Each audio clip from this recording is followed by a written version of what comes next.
Primeran, fe bat. 97, zorriak. Bueno, zuk ongi dakizu ezagutzen duzulako gure saioa, landaberritarrentzat zorriak etsaiak direla. Bueno, etsaiak edo arazo sortzailetzat dauzkagu zorriak landaberritarron artean. Zuretzat? Niretzat noski ez dira. Auzokide beste auzokide bat.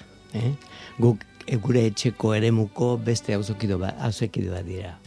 Zure blogean eurei eskaini diezu azkeneko atala, zorrien ezaugarriak, landarekiko duten harremana, euren etsaiak, euren bizikideak, euren bazkideak, hortaz aritu zara, eta horregatik gonbidatu zaitugu.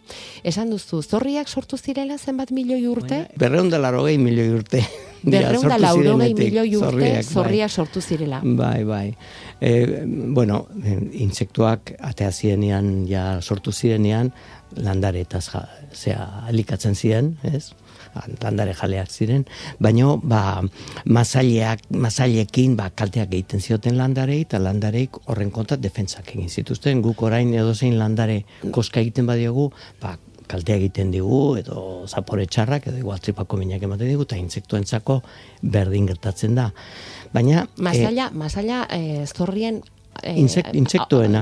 Aurpegi masaila bezala? Bai, badauzkate bere mandibulak eta horiek egite dute landare jaleak dira, eta gaziera nola hasi ziren.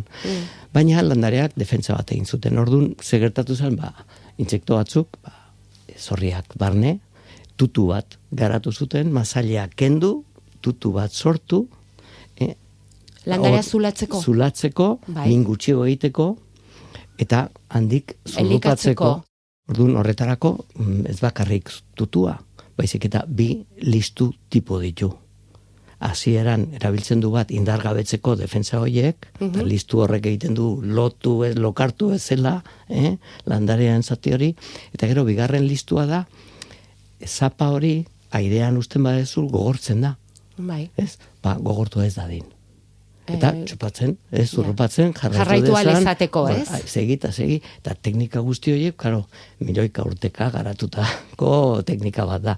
Oso sofistikatua da. Gertatzen dena da, beraiek landareari zapakenduz, elikatzen dute bere burua, eta umeak egiten dituzte. Bakizu, 2 orduro bat egiten dute, azkar. Ugalketa esponentziala izango litzateke, ez? Bai, baina oso azkar ugaltzen dira, naturan, eta hori da guri, horrek ematen digu beldurra, baina hori da auzoan beste batzuk daudelako harrapariak. Ja. Eta orduan, klaro, egoera natural batean, espaliak hola ugalduko, agian harrapariak etorri eta bukatuko lituzkete. Beraien etsaien artean dago mantangorria, amona mantangorria. Hori da. Amona mantangorriek asko maite dituzte zorriak. Bai. Ezta? Elikagaia da beraientzako. Elikagaia da. Eta bere kumeentzako, bere arrentzako ere, bai. Mantangorrien arrentzako. Arrak batez ere dira oso zaleak. Eta asko jaten dute. Azten dira, batez ere, zorriak jaten. Aipatu dugu 280 milioi urte daramatzatela gure artean, baina espeziek ere izugarri pila dira. 4.000 espezie daude. Ezagutzen ditugunak. 4.000 espezie daude. Eta batez ere beraiek egokitu dira landare bakoitzeko nola defendatu, nola zurrupatu gaur zapa landarei kaltekin gabe.